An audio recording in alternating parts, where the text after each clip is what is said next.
그러면 이것으로 일단 정당발전위원회에 관한 사안은 잘 만드셨습니다 하는 말씀으로 마무리하고. 아니 연구원장님이 그러시니까 진짜 잘 만든 것 같네요. 어떻게 보면 인증을 해주시네. 그 제가 이 정당 민주주의에 대해서 상당히 관심이 있고 저도 또 굉장히 전 당원 주권론자고 또 계속해서 당원의 어떤 민주주의를 실현하는 방향으로 당의 제도를 바꿔야 된다고 생각해온 사람이기 때문에 저는 이러한 노력을 해나가는 것이 굉장히 정당사적으로 중요하다고 봅니다. 나아가서 정치사적으로 중요하고 이걸 잘해가는 것이 전 세계에서 한국의 민주주의와 정당을 우뚝 세우는데 크게 도움이 될 거라고 봅니다. 한 가지 조금 첨언을 드리자면 사실 유럽식 대중정당과 미국식 지지자정당이 융합된 최초의 사례입니다. 당원들이 많잖아요. 유럽식이거든요. 미국은 사실 당원의 개념조차 설정하기 어려운 그렇죠. 그런 데인데요. 그런데 이 당원들이 많으니까 국민적 영향력이 커졌잖아요. 그리고 일반 당원과 국민당원의 경계를 없애고 유럽은 지독한 정당 운영의 지독한 대의 체계거든요. 전당대회도 뭐 1000명 뭐 많으면 1500명 모이고 어떤 사람들로 대의원 구성되는지 딱 특정돼 있어가지고 그럼요. 아주 초절정 대의제인데 이제 미국 같은 경우에는 당원 개념이 없으니까 그냥 지지자들이 후보를 결정하고 오픈 프라이머리죠. 이렇게 하는 거죠. 이거를 융합한 최초의 정당입니다. 사실 우리 제는 국민과 당원들에게 익숙한 국민과 당원이 5대5 이런 것도 사실은 해외에 없는 걸 우리가 실험해 본 건데 그것이 계속 이제 발전이 돼서 여기까지 오고 있는 거죠. 정치 얘기로 좀 넘어가 보려고 하는데요. 문재인 정부에 대한 국정평가 토론회가 있었습니다. 당 그다음에 청와대 함께. 요약하면 국민은 지지하는데 지지도는 높은데 입법 성과를 내기는 만만치 않다. 왜? 국회가 어려우니까. 여서야 되니까. 대안이 뭐냐를 놓고 대선 때부터 토론이 있었고 논쟁이 있었고 앞으로도 계속 논쟁이 있을 것 같습니다. 그것이 뭐 대연정이라는 논리가 나오기도 했고 통합, 협치 뭐 계속해서 지금 나오고 있습니다. 앞으로도 쟁점이 될 수가 있고요. 어찌 보면은 지방선거를 앞두고 더 그럴 수도 있고 다음 전당대회의 쟁점도 될 수가 있고 참 어려운 문제인데 원칙적으로 봐서 큰 틀에서 봐서 여서야대 어떻게 헤쳐가야 됩니까? 저는 여소야대는 운명이라고 생각합니다. 과거에는 이 운명을 의원 빼오기나 혹은 정치적인 변화, 세력의 변화를 인위적으로 주면서 극복하고자 했죠. 과거에 이제 3당 합당이 그랬던 거고 DJ 대통령 때도 의석수의 부족함을 하여튼 채우기 위해서 뭐 DJP 연합도 있었습니다만 당시 꿔주기도 있었습니다. 심지어 꿔주기도 있었고 그 유명한 연호론 다시 돌아오겠습니다. 연호론도 있었고 또 지금 저 자유한국당 쪽에서 또 넘어온 사람도 있고 빼온 사람도 있고 그런 거죠. 그래서 이제 이런 인위적인 것이 일단은 안 먹히는 시대다. 인위적인 왔다 갔다는 끝났다. 일단 그거 첫째. 그러면 실리적으로 좋아야 될 거 아닙니까? 국민들이 싫어하는 일을 하는데 그러면은 이 실리라도 있어야 되는데 그러면 과연 누구냐? 자유한국당하고 합당할 수는 없잖아요. 그러면은 결국은 국민의당 정도가 남았는데 국민의당은 지금 합당을 또 바른정당하고 한다고 하니까. 이제 분당이 불가피한 지경까지 지금 간 거 아닙니까? 저 정도면 뭐 그러면 호남에서 당선된 의원과 비례대표 의원 정도로 나뉘어지는 거죠. 그러면은 거기서 다 갖고 온다 하더라도 20석인데 한 22석 될 겁니다. 그러면은 의사결정 과정에 국회에서 무슨 변화가 있겠냐. 원칙에도 안 맞고 또 그렇게 된 상황도 해봤자 실리적으로도 뭐 그렇습니다. 그다음에 상황에서 설령 과반수를 넘었다 하더라도 국회 선진화법은 어떻게 할 겁니까? 그다음에 국회 운영에 대해서 우리가 착시 현상을 하나 버려야 될 게 매 건마다 여야가 싸우는 것 같지만 주요 법안 가지고 싸우는 거 아닙니까? 그러면 주요 법안이라는 게 예산 빼고요. 예산은 늘 그렇지만은 결국은 통과되는 거고 주요 법안이라는 게 서로 양보할 수 없는 지점들이 있는 거죠. 그러나 어떻든 법인세 지난번에 통과됐지 않습니까? 그래서 다당 체계에서 대야 전략을 잘 갖고 나가는 것이 더 실리적으로 좋은 건지 아니면 과반수도 안 되는 합당을 하거나 의원을 합쳐서 하는 게 좋은 건지 이런 점도 있습니다. 그래서 명분과 실리, 문화 이 세 가지가 다 충족이 되지 못하는데 왜 자꾸 그런 생각하느냐는 거는 저는 관성이고 옛날에 해석법 명분, 실리, 문화 모든 면에서 옛날식 빼오기 또는 그것이 아니더라도 새로 판짜기 이런 생각은 버리는 것이 맞다. 그렇습니다. 국민의당과 바른정당이 이제 통합을 아마 시청자들에서 보시는 시점에서는 통합선언이 끝난 뒤일 수도 있겠어요. 근데 사실 더 관심은 국민의당과 바른정당의 통합도 있겠지만 그거를 지금 적극적으로 하고 있는 안철수 대표의 머릿속에는 실은 나중에 자유한국당 잔존까지 다 해서 2단계에서 내가 보수 대통령 후보가 되고 싶다 이렇게 다들 보는 거 아닙니까? 그렇게 해서 보수와 진보가 1대1 구도로 전체적으로 정리가 다시 될 가능성을 어떻게 보십니까? 저는 결국은 1대1 구도로 간다고 보는데요. 우선 지금도 사실상 1대1 구도 아닙니까? 그리고 아주 기형적으로 지금 4당 또 정의당까지 합치면 5당 체계인데요. 이 자체가 기형적인 거죠. 지금 그것이 영원불멸하고 혹은 지속적이라고 보는 국민은 한 명도 없는 거죠. 그래서 결국은 1대1인데 저는 호랑이를 잡으러 호랑이 굴로 들어간다는 말이 무색할 겁니다. 이미 적폐 본진이라고 하는 자유한국당에 들어갈 즈음이 되면 안철수 대표의 몸무게가 엄청난 다이어트가 돼 있는 상태이기 때문에 호랑이 굴로 들어간다는 말이 무색해질 거다. 우선 지금도 유승민 대표가 갑, 안철수 대표가 을 아닙니까? 정치적으로 이렇게 보기에도. 그리고 국민의당을 다 갖고 들어가는 것이 아니고 호남위원들을 제외하고 비례대표 중심으로 가고 당명을 갖고 가는 거죠. 그래서 여기서 이미 한번 심한 다이어트가 될 거고 그러면 자유한국당하고 2단계 마지막 파이널을 하려면 제가 보기에는 의미 있는 대권주자, 의미 있는 정치인으로서의 그런 것이 성립이 안 될 것 같습니다. 1대1 구도가 된다 하더라도 그것을 꿈꾸고 가는 안철수 대표 모두에게 전략적으로 큰 의미가 있는 저는 그렇게 보고요. 아닐 것이다. 그래서 그 전에 초기 통합 논의에서 저는 바른정당하고 국민의당이 합당하기 어려울 거다. 근데 지금 정말로 어거지 합당을 하는 거거든요. 왜냐하면 당 대 당으로 가야 되는데 당을 쪼개서 더 많은 의원들을 내놓고 그다음에 합당하는 건 합당이라고 보기 어렵죠. 결국은 자유한국당하고 유승민 대표가 합당하더라도 유승민 대표는 아마 그런 의미로서 징검다리로서의 국민의당이 필요했을 겁니다.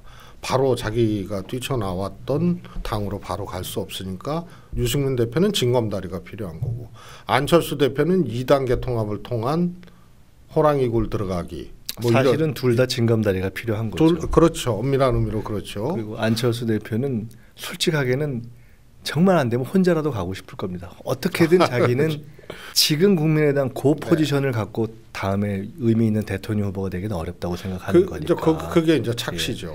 근데 그렇다고 그 다음에 저렇게 가면 또 의미 있는 대통령 후보가 될 거냐?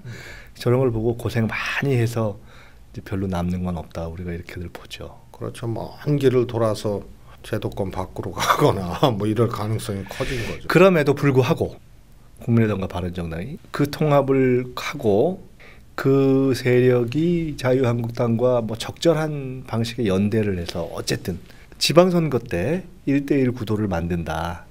곳곳에서 라는 경우까지를 전제해 놓고 지방선거 전망을 어떻게 보시는지 그리고 지방선거에 임하는 더불어민주당의 기본적인 자세랄까 전략적 원칙을 이 기회에 말씀 좀 해주시죠. 저는 선거에서의 연대연합으로 1대1 구도를 만들려고 하는 것이 주요 지역을 중심으로 일어날 수 있다고 봅니다. 그런데 그걸로 국민들의 생각 또 이 국면을 넘기는 어렵다 이렇게 봅니다. 그리고 결국은 이후에 이제 2단계 최종 합당도 결국은 적폐 본진으로의 흡수거든요. 그래서 그 반향도 제가 보기에는 폭발적이기는 어렵다. 그러면 첫 번째가 정당으로서의 분명한 이제 펀더멘탈이 있어야 되고 지지자들이 있어야 되고 그게 보수 아닙니까? 파괴된 보수를 확실하게 묶어내야 되는데 그 한계가 있을 거다. 두 번째로는 명분과 인물이거든요. 명분과 인물이 또 마땅치가 않습니다. 아마 안철수 대표는 인물이라는 측면에서 지금 홍준표 대표 뭐 이런 분들보다 자기가 낫다고 생각을 하고 거기까지만 가면은 어떻게 해볼 수 있다고 생각하는데 이미 가는 과정에 그거보다 더 왜소해질 수 비슷해질 수 있다. 자기가 그런 제끼려는 사람들과. 그래서 결국은 내년 지방선거에서도 인위적인 1대1 연합 구도를 만든다 하더라도 넘기는 어렵고 다만 집권 여당인 더불어민주당이 편안한 구도로 가려고 하면은 국민들이 눈치채고 점수를 안 주니까 역시 후보 구도나 전체 전략에서 혁신이 필요하다. 그 관점이. 그래서 이겼는데도 지방선거를 저렇게 임하는구나. 그런데 저는 그런 의미에서 전략공천을 이거는 어떤 선거든지 전략공천을 열어놔야 됩니다. 근데 완전히 봉쇄돼 있거든요. 이건 열어놔야 되고 또 이것을 어떻게 잘하느냐 못하느냐의 문제고 전략공천을 대표나 이런 분들이 사유화하느냐 안 하느냐 이런 문제거든요. 그래서 편안하게 치르는 집권여당 지지율에 취해 있는 집권여당 의 선거로 인식되지 않고 우리가 훨씬 더 적극적이고 노력해서 국민 여러분들 앞에 나섰습니다라는 것을 하려면 전략공천 열고요. 그리고 전반적으로 노령화되어 있습니다. 거기에 전략공천은 물론 청년이나 여성 그렇습니다. 혁신적인 공천을 뜻하시는 거겠죠? 그리고 국회의원 선거는 오랜 기간을 거쳐서 평균 연령에서 지금 자유한국당보다 낮거든요. 그전에 높았어요. 있을 수 없는 일이었죠. 근데 지방선거는 이번에 편안하게 치르면 훨씬 더 고령화됩니다. 우리가 2010년, 14년 2연승을 했기 때문에요. 그래서 여기서 인물, 그 다음에 큰 틀에서 우리가 진짜 민주주의, 진짜 분권, 그 다음에 진짜 정책을 이렇게 하겠습니다라는 대표 브랜드를 정말 야심차게 내놓고 그리고 인물 구도에서도 여당의 지지율에 안주하지 않는다는 징표를 분명하게 보여줘야 됩니다. 지방선거 전략도 한마디로 얘기하면 혁신이다. 그렇습니다. 이게 표현이 죄송합니다면은 여서야 되면서 어줍지 않게 새로 밀어보려고 하거나 아니면 취해서 지지율로 밀어보려고 하거나 안일하게 가거나 이러지 말고 그냥 이기는 것이 아니라 이겼을 때도 저게 의미 있네라고 국민이 평가할 수 있도록 혁신적인 관점에서 모든 것을 승리의 모든 것을 거는 것이 아니라 혁신과 국민에게 뭔가 기여하는 것에 모든 걸 거는 그런 승부가 필요하다. 제가 이기고 난 다음에 혁신이 진짜 혁신이라는 페북글 마지막에 그렇게 하고 그 다음에 이제 민의적 통합은 결국은 실패하거나 분당을 야기할 것이다라는 그 두 번째 글 마지막에 적어도 대통령 집권 마지막 2년 그것에 레임덕이 없고 오히려 더 강하고 안정된 국정 운영을 할 수 있는 분기점이 총선이고 그것이 곧 재집권의 바로미터다. 그래서 적어도 총선 때까지는 끊임없는 혁신으로 국민들을 마주해야 된다. 이런 걸 썼습니다. 근데 지방선거를 안정적으로 편안하게 치르려고만 하면 그건 국민들이 금방 총선까지 가지도 못하죠. 총선까지 못 갑니다. 그래서 이 10년 정도 최소한 보고 그것을 역산해서 보면 다음 총선이 물론 당의 선거가 다 중요하다고 하지만 21대 총선이 정말 중요하죠. 정말 중요한 겁니다. 진짜 집권은 저는 이때 이루어진다고 보거든요. 전적으로 동의하고 제가 요 관련 질문을 드리면서 아마 이런 지금 저희가 나눴던 얘기에 대한 생각이 대선 때도 그랬지만 앞으로도 굳이 좀 확대해서 이야기한다면 일종의 노선적 어떤 쟁점이 될 수 있을 것이다 라고 전제하면서 질문 드렸는데 중요한 말씀을 해주신 것 같고 총선 승리 그 또한 혁신하면서 얘기는 총선 승리가 중요한데 그때까지 가는 기조를 딱 보면서 지방선거에 임해야 된다.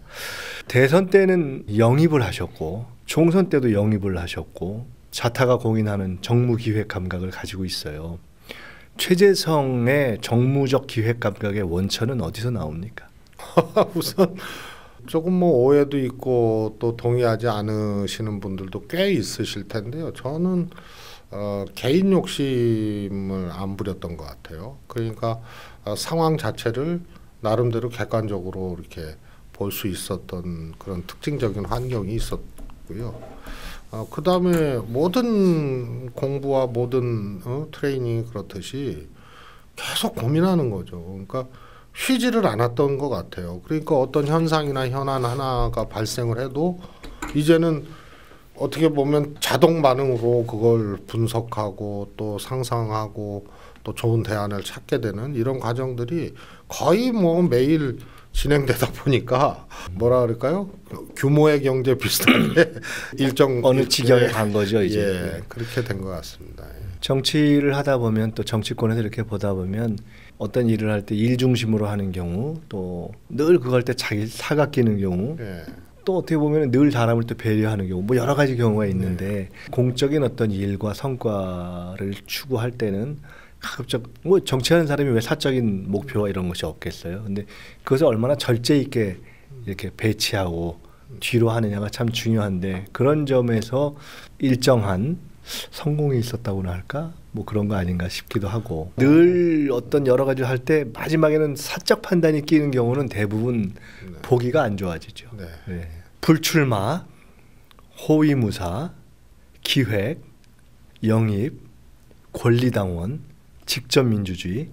제가 최재성 하면 생각날 수 있는 키워드들을 몇 개 이렇게 생각을 해봤어요. 이런 것이 다 지금 연관이 돼요. 그러니까 그런 어떤 맥락에서의 정치를 해온 거예요. 어떻게 보면 최재성이 지향하는 정치적 지향이랄까, 뭐 개인적인 거 큰 틀 포함해서 어떻게 얘기할 수 있습니까?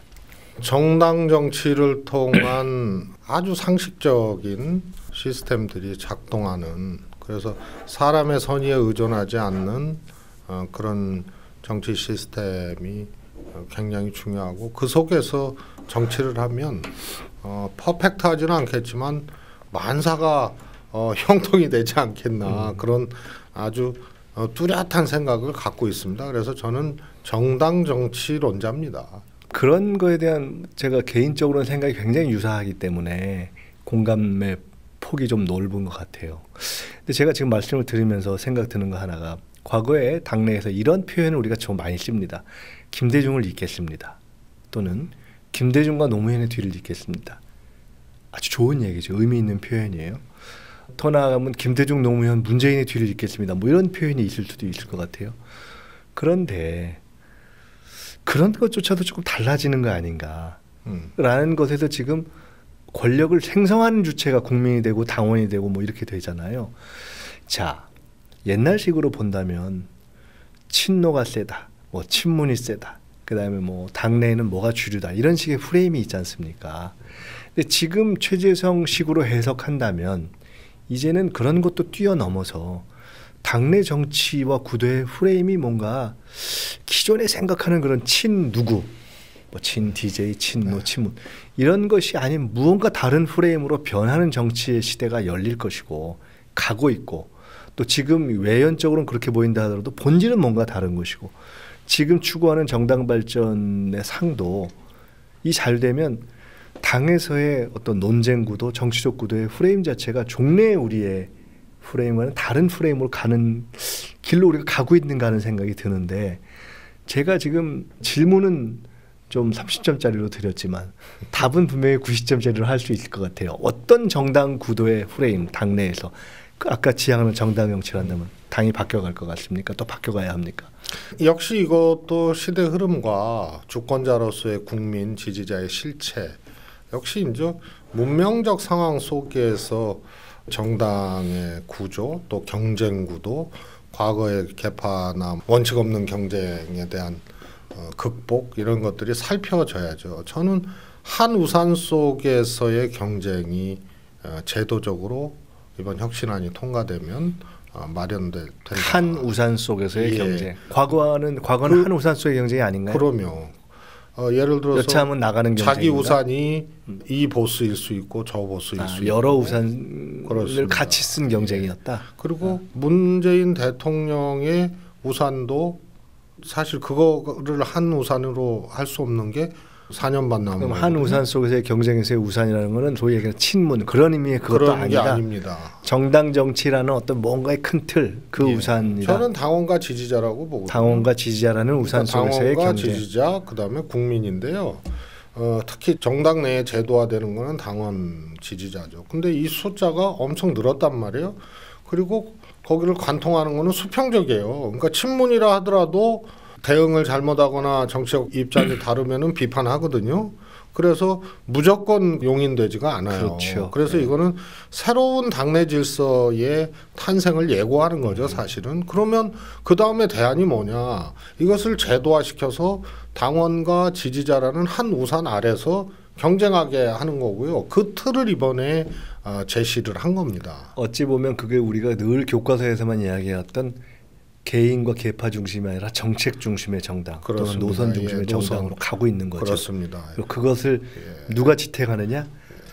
새롭게 당을 버텨주고 있는 당원들이 버텨주는 것이고 그것이 아마 주창하신 국민의 참여, 당원의 권리, 결정. 당원의 국민이 결정, 참여하고 당원이 결정하는 정당. 국민이 참여하고 당원이 결정하는 정당. 그러니까 일례로 전당대회 문화만 한번 이제 예측을 해보면요. 지난번 추미애 대표를 선출했던 전당대회 때 각 후보들이 제시한 컨텐츠 있지 않습니까? 네. 저도 기억이 안 나요. 그렇죠. 그리고 우리나라처럼 대표 선출하는 데에 이렇게 막 그 가열된 나라가 아예 없지 않습니까? 그런데 지금 강령, 주요 당원, 그다음에 공천 특별당규, 주요 의제, 합당 해산 이것을 결정하게 돼 있고요. 또 선출하는 대의 권력에서 또 위임된 의제를 일상적으로 결정하게 돼 있잖아요. 그러면 다음에 전당대회 주자는 컨텐츠를 내놔야 됩니다. 그럼요. 예. 그러면은 그거 아마 제가 보기에는 한두 달 남기고 지역 순회하고 뭐 이런 일정 말고 최소한 6개월 전에 내놔야 될 겁니다. 그리고 당원들이 3, 4, 5 토론하고 혹은 공식적으로 토론하고 하면서 전당대회 때 그 사람의 주의 주장을 놓고 투표를 하게 될 겁니다. 그러면 토니 블레어가 소위 말해서 노동조합 권한에 대한 수정을 아주 끈질기게 설득을 해서 그게 통과가 되니까 당수가 된 거 아닙니까? 그리고 다수당이 되니까 총리가 된 거 아닙니까? 토니 블레어의 승리이기도 하지만 사실은 토니 블레어가 지향했던 노선의 승리. 노선의 승리죠. 그리고 고든 브라운까지 이어지고 그래서 결국은 우리도 그냥 대표 뽑는데 가열된 전략과 전술 합종 연행이 기본이었던 그런 전당대회에서 지금 이렇게 당원의 의사결정권들을 확대를 해주면 컨텐츠를 안 내놓을 수가 없고 나친한 어떤 대표, 나친한 어떤 최고위원의 선택이 아니라 당이 어디로 갈 거냐 하는 길, 노선의 선택으로서의 전당대회가 네. 돼가는 길로 우리는 가는 것이다. 그렇습니다. 그것이 우리가 바라는 바죠, 사실은. 그랑제골 뭐 정당 발전이 끝난 다음에 얼핏 기사를 본 것 같은데 그건 지금 진행이 되고 있나요? 예. 그 추진을 계속 하실 건가요? 그리고 역시 또 제 개인적으로 이렇게 뭘 하는 것보다 제가 민주연구원에 이제 제안을 조금 해놓은 상태인데요. 그래도 정당과 관련된 틀 속에서 진행해야 이게 또 한 번 하고 끝날 게 아니기 때문에 좀 지속성을. 그랑제골 이름이 어려워서 무슨 빵집 이름 수준으로 어려워요. 그렇습니까? 우리 같은 사람한테는 굉장히 특이하시네요. 파리바게뜨 뭐 이런 거. 결국은 우리 당도 끊임없는 과제가 사람에 대한 문제입니다. 그래서 출마자도 아까 말씀드렸지만 굉장히 고령화돼 있어서 정치 신인이나 또 뭐 여성 상급 선거에 도전하는 분들에게는 내용적 사다리라도 같이 놔줘야 되는 거 아니냐. 그다음에 정무기획 인력이 거의 전무하잖아요 지금. 네. 있던 분들이 또 청와대로 가고 집권의 안 좋은 점이 그거더만요. 당이 약해진다는 거예요. 맞아요. 다 빠져나가니까. 그래서 이걸 하려면 원장님께서도 각별히 관심을 갖고 상시적이고 안정적인 인력 양성 시스템을 좀 이번에 해야 될 것 같습니다. 민주연구원과 함께 한번 잘 해보시죠. 네. 그 뭐 송파 보선 얘기도 나오던데요. 근데 그 뭐 언론에 한번 나가지고 정말 난리가 났었죠. 근데 저는 보궐선거는 일단 보궐선거가 어느 지역이 나오느냐 이거를 일단 봐야 됩니다. 그리고 당 차원의 전략이 있어야 됩니다. 세 번째로 저쪽의 후보가 어떤 사람이 나오느냐를 놓고 그렇죠. 해야 되는데요. 우리 당에 지금 사람들이 못 보고 있는 것 중에 하나가 보궐선거 대기자? 소위 말해서 좀 경쟁력이 있는 예비군들이 전혀 없다는 거예요. 그래서 대략 어느 지역 보궐선거 나온다는 건 우리가 알고 있잖아요. 그런데 이제 지방선거에 혹시 현역 의원이 하면 거기도 보궐이 되고 이런 걸 보자는 거고 그 해당 우리가 현재 예상할 수 있는 보궐 지역에는 그 지역 내에 있는 분들이 우리 후보가 되는 그런 환경이에요. 어느 지구당의 위원장이든 그와 경쟁해. 통상이면 꼭 그 지역에 있던 아니던 보궐선거만큼은 더구나 우리처럼 여소야대 상황에서는 전략적인 판단이 불가피하기 때문에 후보군을 좀 가지고 있어야 그렇습니다. 되고 또 통상 가지고 있었죠. 그래서 그게 어느 지역이 나는지 그다음에 우리가 대기 선수들이 없어요. 그 지역에 있는 사람들 말고는. 근데 새누리당은 좀 있어요. 이번은 특히 그러네요. 왜냐하면 그럴 수 있는 선수들이 우리가 정부나 기관으로 많이 빠져나가서. 그래서 제가 보기엔 그것과 아까 지방선거에서 우리가 인적 혁신 전략 공천을 통한 우리의 간절함 이런 것을 공천으로 지방선거 구도로 피력해야 국민들께 보답할 수 있다 이렇게 말씀을 드렸는데요. 지금 10개 이상 나는 거 아닙니까? 보궐선거가. 네. 그래서 지방선거 못지않게 보궐선거 중요도가 커지거든요. 사실은 그 참 생각을 깊이 해봐야 될 대목이에요. 그런데 예비군이 없단 말이에요. 근데 상대는 있어요. 여차하면 예비군을 찾고 더 큰 차원에서의 영입도 생각해봐야 되고 지금 여러 가지 고민을 지방선거 이상 고민해야 되네요. 제가 보기엔 자유한국당은 두 가지 다 시도를 할 겁니다. 근데 우리는 아무것도 지금 안 하고 있는 거죠. 더구나 한 10개 이상 자리가 나면 우리로서는 굉장히 국정 운영엔 중요한 거죠. 그런데 제가 부족하지만 어떻게라도 보태서 보궐선거가 아마 그 의미가 굉장히 클 겁니다. 보궐선거에서 하여튼 다 못 이기면 특히 수도권에서 못 이기면 휘청되는 거죠. 그래서 과도할 정도로 의미부여가 될 텐데 예비군은 없고 그러니까 저는 송파을이라고 설령 의사가 있어도 특정하는 건 바보 같은 짓이고 이렇다고 봅니다.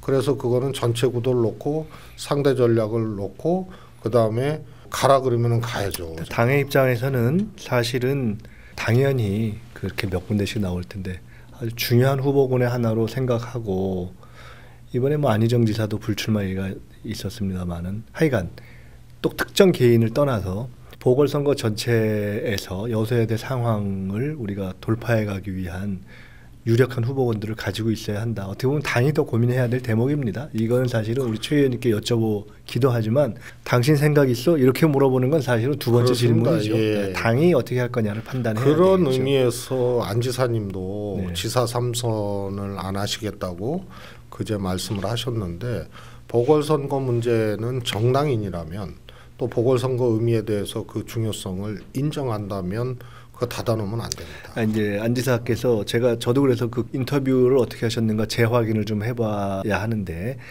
바로 듣기로는 보궐선거도 문을 닫았다고 했는데 제가 본인은 그럴 수밖에 없다. 아마 그렇게 얘기하는 것이 예일 거라고 생각했을 텐데 일단 보궐선거 공천은 당의 또 고민의 영역이니까 네. 일단 그 문제는 그렇게 넘어가고 또 뭐 현재로선이라는 단서를 네. 다루셨으니까 하여튼 그거는 이 중요한 보궐선거에 선수가 없는 이런 상황에서 그 보궐선거는 그렇게 생각하면 될 것 같고요. 꼭 개인적으로 뭐 생각이 있냐 없냐를 여쭤볼 필요는 없을 그렇습니다. 것 같습니다. 예. 우리가 나눴던 많은 이야기에 기초해서 당이 가야 할 길을 생각할 때 또 당의 바탕인 당원들의 상당수가 이게 의미가 있다고 생각한다면 또 생각할 거라고 보고 그냥 뭐 저희가 쉽게 생각할 때 다음 당대표는 그런 상황이 오면은 도전의 영역이라고 보고 계신가요? 제법 많은 분들한테 제 거취나 출마 문제 또 뭐 전당대회 문제 이렇게 물어오면은 제가 스스로의 문제를 거취를 목적하지 아니하는 정치가 좋다라고 얘기하는데 진심이거든요. 저는 목적하는 순간 모든 게 꼬인다고 봐요. 그리고 그거 8월 달에 전당대회인데 그것을 전제로 뭐를 한다? 그 정치가 과연 국민이나 지지자들에게 제대로 투영될 수 있는 정치를 할 수 있을까요? 금방 알아보겠죠. 금방 알아봅니다. 옛날처럼 그렇게 트릭이 안 돼요. 과포장이 안 되고. 예. 그래서 실제로 아무 생각 안 하고 있고요. 이제 보궐선거 정도는 어느 지역을 특정하지 않고 당이 원한다면 대기선에는 출전 있어야 준비로 된다. 몸풀기 정도는 하고 그렇습니다. 있다. 뭐 그건 당연히 예. 해야 될 일이기도 하고요. 적절하신 말씀 같습니다.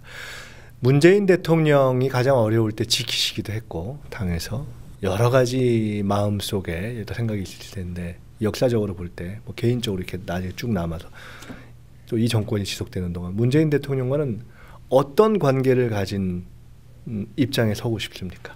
마음, 감성 이걸로는 정말 우주처럼 통하고 그다음에 논리와 판단에서는 또 함께하고 또 논쟁하고 그래서 결국은 차이를 그런 과정을 통해서 해소할 수 있는 그런 관계가 좋지 않나 싶습니다. 그리고 그러려고 꽤 저도 과거에도 노력을 했고 대통령께서도 그런 점을 충분히 받아들여서 소위 말해서 이제 할 말 다 하고 그리고 차이가 있거나 뭐 이러면은 해소하려고 하고 또 인정하고 장점을 인정하고 과오를 인정하고 이런 게 다 됐다고 봐서 참 좋은 것 같아요. 정치를 하면서는 잊기 쉽지 않고 그러니까 만들어지기가 쉽지 않고 그 단계에 가고 나면 굉장히 서로 기분 좋은 관계가 그런 관계죠. 그러니까 서로의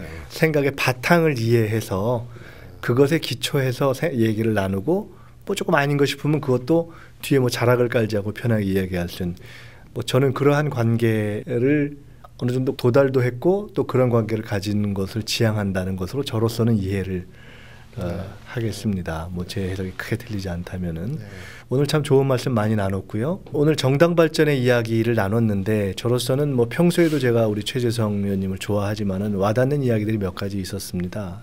제가 평소에 어떻게 보면은 아마 비슷한 접점이 좀 있어서 그런 것에 어떻게 보면 공감대가 있는 것일 수도 있는데 일을 중시하고 또 그런 것에 있어서 사적인 것을 좀 뒤로 돌리면서 쭉 이렇게 해오셨어요. 그리고 지향해 오셨던 정당 발전의 영역이 지금은 이제 문명사적인 변환과 이것이 연관이 돼서 저희가 지금 어떻게 하느냐에 따라서 흔히 이야기하는 안정된 국가 경영, 국정 10년, 15년 갈 수 있는 틀을 만드냐 하는 그런 고비에 있습니다. 근데 이런 시점에서 굉장히 중요한 이기는 혁신이라는 문제를 제기해 주셨습니다. 최재성 우리 정당발전위원장께서 늘 문제를 제기하고 돌파하는 역할을 하셨는데 제가 가끔 이런 얘기를 합니다. 사람들한테 어디 가서 강연하면서 김대중과 노무현이 처음 정치를 시작했을 때 그 동세대 정치인들 중에서 제일 앞섰을 것으로 생각하느냐. 저는 아니라고 봅니다. 그런데 왜 10년, 20년, 30년이 지난 이후에 그들이 정점에 갔는가? 그것은 그들이 그 시대의 요구를 정확하게 붙잡고 끊임없이 공부를 했기 때문에 그렇거든요. 이제는 김대중, 노무현 같은 그런 스타일의 리더가 나오는 시대는 아마 지나갔을 것이지만 그런 점에서 본다면 저는 우리 최재성 정당발전위원장께서 어떻게 보면 그런 우리 당을 이끌어왔던 지도자들이 고민해왔던 그런 연장선에서 우리 당 전체가 고민해야 하는 가장 중요한 문제 하나를 붙잡고 여기까지 지금 발전시켜온 전 중대한 공이 있다. 이렇게 봅니다. 국민이 참여하고 당원이 결정하는 정당, 우리가 꿈꾸는 더불어민주당, 저도 개인적으로 당원 주권의 정당, 이름이 좀 안 바뀌는 정당, 그런 정당에서 정치를 좀 해봤으면 좋겠다는 것이 정말 그 강렬한, 사실은 다른 모든 것보다 제일 강렬한 정치에 돌아온 어떤 저로서도 소망이었습니다. 우리 최재성 정당발전위원장께서 앞으로 펼쳐가는 정치가 더 잘 되시고 정당 발전의 성과가 나오고 그래서 더불어민주당이 또 문재인 대통령이 성공하는 그런 시대를 여는데 더 기여하시기를 바라겠습니다. 고맙습니다. 오늘 민주혁대 잘 맺습니다. 예, 감사합니다. 감사합니다.